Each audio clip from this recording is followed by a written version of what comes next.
Well, hello, spooky friends. Today, let's talk about Hecate.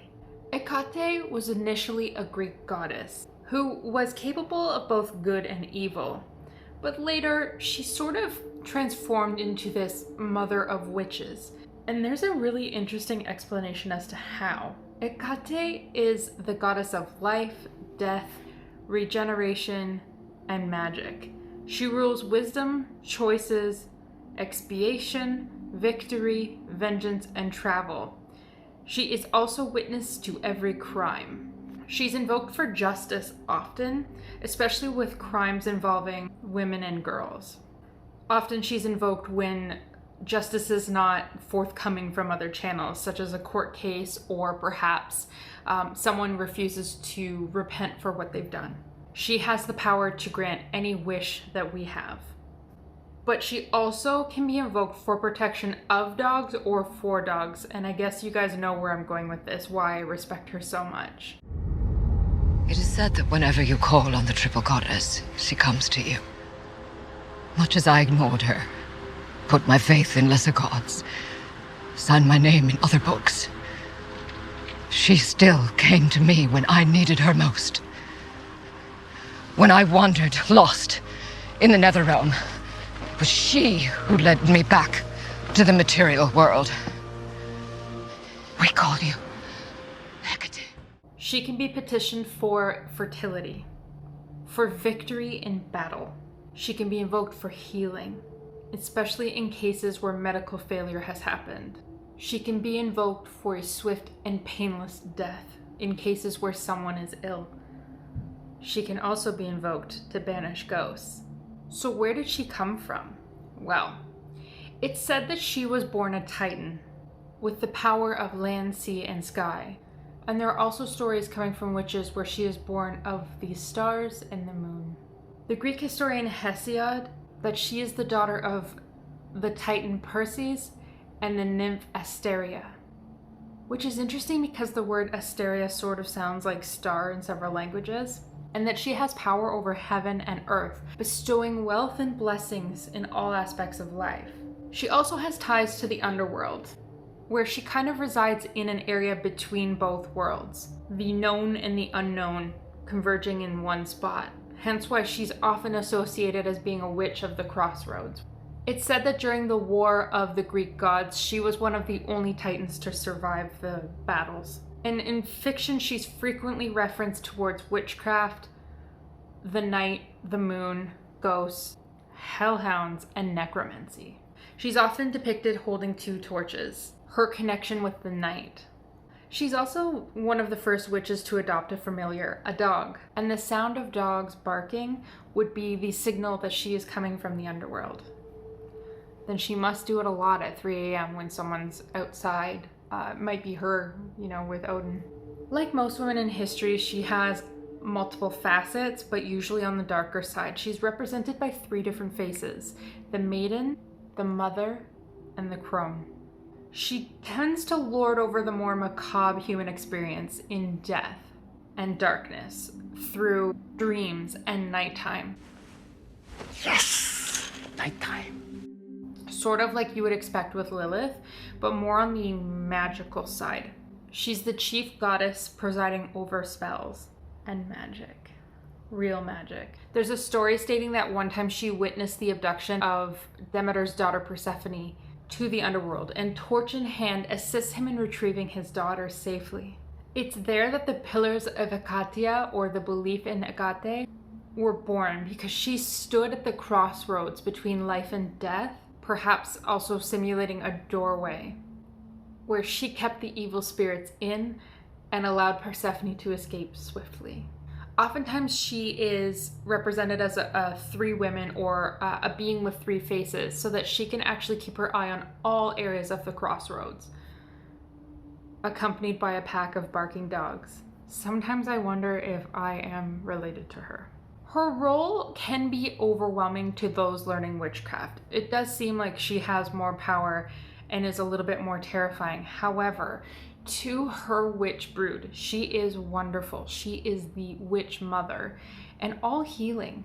It's said that from deep within a cave, she stirs her pot of stars, her cauldron, which she pours out into the river, which pools into the ocean and evaporates to become the stars that go up into heaven and fall back onto earth in rain. She is replenishing, she is rebirthing. For centuries long after the Greeks knew about her, she was more of this mother of all. And before the world became obsessed with witchcraft being evil, she was seen as this beautiful healer, this all-seeing, all-knowing mother, as standing at the crossroads, stopping you from death or worse, and releasing you when you needed to be released. It's said that Hecate restores the mind, body, and soul, putting them back into harmony. She is the source of the natural world.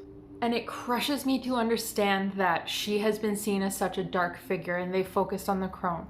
People think that she's associated with the devil or evil, but in fact, Hecate is this beautiful, restoring force that should be respected. In fact, many women in history are seen as a dark force. If you look at Lilith, Hecate, like Cuidanach in the Celtic culture, the mother of demons, she gave so much to mankind and then was beaten back by the church. The same goes with Hecate. She was taken from us early. So it's my pleasure to speak about her today. She's often associated with the concoction of both medicines and poisons. Even Apollonius of Rhodes in history, in the Argonautica, says that Hecate provides Medea, or medicine.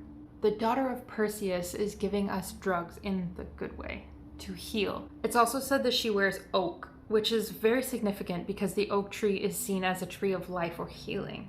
The Greeks held that the yew was sacred to Hecate, and so her attendants would drape themselves in cloth adorned with the yew tree on it, and would drape wreaths of yew over the necks of black bulls, who they slaughtered in her honor, and then the yew boughs were burned on a funeral pyre.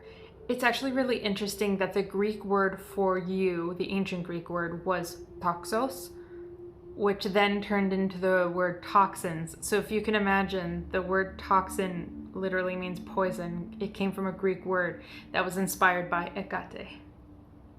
The world is amazing. Hecate was said to favor offerings of garlic, my kind of girl, which was really closely associated with her cult back in that time, although cult is a loose term for it. It was more of a belief system. And sometimes she was associated with cypress trees, which are more symbolic of death in the underworld. A number of plants, which are also poisons, are also associated with her, such as the mandrake, the belladonna, and the dittany, or aconite, which is literally named after her, Hecates. It's also really interesting that it's been suggested that witches use dogs to find mandrake roots, because dogs are so closely associated with Hecate's history, and then the mandrake root is also associated with her. So how that got combined, I'm not sure, but that's really, really cool that history continues with witches using dogs to find mandrake roots. One of her sayings is, "She abides. We return to her crossroads awaken," i.e. returning to her, claiming our keys to our own inner sacred temple. Hecate wants you to be strong internally, and when you return to her, you return whole. She's restoring you. That's why she's so popular as the main witch, or the mother of witches, because she is such a powerful force, and calling on her is nothing but restorative, unless you must respect Hecate. She will offer her protection to you, but do not test her. She will give the opposite to those who disrespect her. Hecate's eternal daughters, known as Medea and Circe, not that Circe, brought forth the practice of pharmakia, or plant medicine. It's really sad because in the early myths, these women were thought of as these great imaginative healers that could use the earth to heal whoever was sick or in need. But then it kind of got bastardized as time went on, and these women were thought of as evil witches, and thus the witch hunt begins. The ancient Greeks thought of her as this matron that would watch over your house, which is also really interesting because a lot of women would give birth in their own homes, so having Hecate watch over your birth would also be very auspicious at the time. And they would leave out a supper for her as an offering in ancient times on a crossroad when they were seeking favor over their household in the coming month. And the number 3 is strongly associated with her, probably because of the association with the crossroads, but also she was viewed as a triple goddess, the mother, the crone, and the maiden. So as the patriarchy grew in power, so did Christianity, and Hecate was seen as more of a dark force or a cultish figure, and therefore was more so eliminated from a lot of history. Hecate was redacted and defiled. She was thought of more of just an evil witch or a demon, and was very much erased from a lot of history. She's been minimized by people who are in command, and to the point where most of us don't even know who she is anymore. There's a growing community online of women who are returning to Hecate. It's the awakening, the spiritual awakening. And so if you're interested in learning more about her, I definitely suggest you take a look into it. I will continue to talk about her. I think she is fantastic. But let's talk about summoning Hecate. What happens if you summon Hecate? So a lot of her followers will leave food or objects in offering to her. So they recommend that if you want to summon Hecate, you go boldly and with strong faith. Make sure you're wise about it. The reason they say go with the strongest intent and faith is that Hecate favors those who are the most sincere and will inflict wrath upon those who are not sincere. Do not mess. She knows without speaking what lies in your soul. There is no way to fake it with her. There are many ways to speak with her. An offering would be the best way. Start with your meditation and call her forth. Don't be afraid, and make sure that you're sincere in your heart. There are countless ways to experience her, and there are countless ways to understand her. It's necessary to understand your energy in order to call upon Hecate. So do take care and be strong in yourself. Don't be afraid. Here are some ways that you can work with Hecate and really gain her respect. Try to pronounce her name correctly. It's either Hecate or Hecate. I'm using the Greek pronunciation. Practice out loud and use your mouth. Dedicate some space to her in your home. It could be an altar. You can add representational items to her, such as a small black dog figurine. She really likes being associated with black animals. A knife, a broom, anything decor with stars and moons, which is weird because my entire life I've loved the stars and the moon. It's almost as if she's been calling to me my whole life. Cleanse and consecrate that space with her name, invoking it. A few food offerings that she likes: pomegranates, dates, and eggs, as well as lavender and of course garlic. Candle flame and incense, can't go wrong. You can perform a ritual to her. There's many available online. At a crossroads, kind of poetic. Generally a 3-way crossroad is more powerful. Canine care. Obviously, get a dog, take care of it, love it in her name. I think that's why I'm obsessed with big black dogs. I just realized that now. Host a feast for her, invoking her name at that feast and making a prayer to her with your friends. Her sacred day is August 13th. Make sure you set a place for her. You could study herbology. Man, Neville must have loved Hecate. Neville Longbottom. You can practice divination or dark moon rituals. You can do spirit work in a cemetery.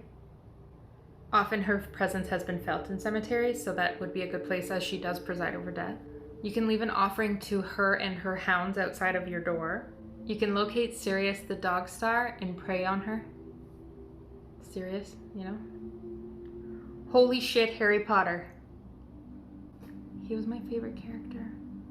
You can work with her allies. So Medea, Circe, Artemis, Cybele is another one. Diana, Persephone, Demeter, Dionysus, all of those are pals of hers.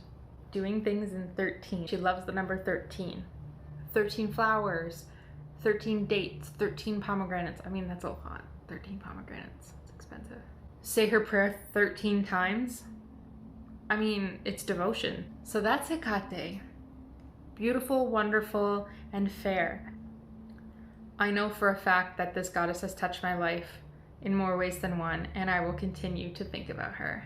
If you want something a little more structured on how to summon Hecate, there are several prayers available on the internet while looking for her. I'm a little bit less organized in my faith. I think she's very strongly associated with the Fae.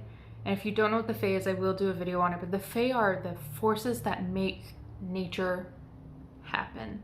They protect nature and they are within the balance. And I think Hecate goes hand in hand with that. I think it's important, especially as women, to dig into our roots and find our inner strength, because the patriarchy, because man is not going to do that for us. And with the spiritual awakening that's happening right now, I do hope this helps. Also, the Sanderson sisters made their approach. I felt that this was the most appropriate attire to wear when speaking about Hecate, because they do mention her in the film. She's been influential in many films like The Craft and Hocus Pocus. And I think that it's important we remember the strong women that came before us, even if they're a little bit more mythological. There's a lot of things in myth that can help, and I think that sticking to these strong women, it's important to us. So I'd love to know your thoughts on Hecate. Did you know about her before? Would you like to learn more? Please let me know what you think in the comment section down below. Also, be sure to like, and if you're not already, please subscribe. If you're looking for some interesting content, historical vibe, and a little bit weird. I look forward to seeing you in the next one. Stay spooky, blessed be.